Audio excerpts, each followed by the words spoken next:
Hello guys, mayong hapon, BHOYVIZHAYA here.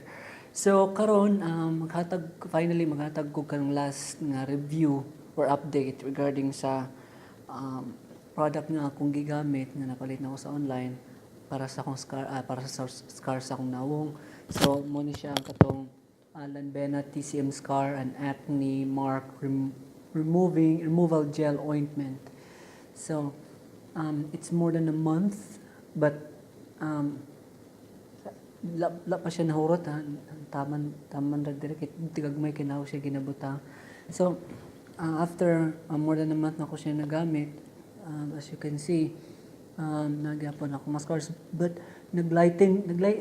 it's true na naglighten siya pero di kay siya ka-penetrate na ma-even niya akong scars kay laglumong kay ako ang scars good.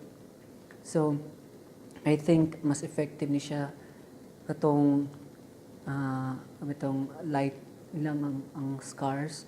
So for sure effective ni siya, but for me okay lang siya, but dili kay siya ka-penetrate sa akong scars. So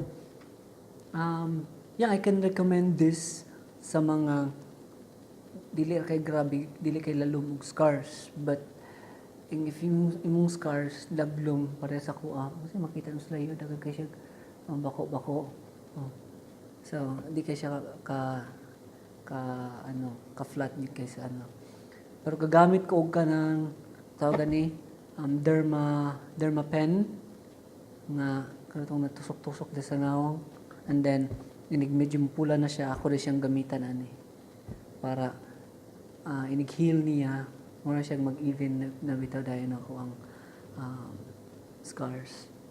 So ganahan ko nga product, but unfortunately feeling na ako dili siya katabang yung kaysa laglom na ako nga scars, but still I'm gonna recommend na ako siya para sa mga dili kay grabe scars.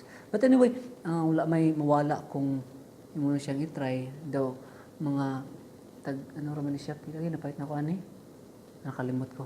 So dili man siya malbarata raman ni siya, palit na ako sa Lazada ko nang palitan So moro to siya ako ang makasulti na tungod aning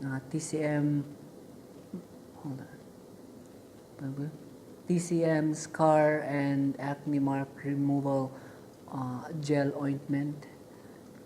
So salamat kayo sa paglantaw sa aning video.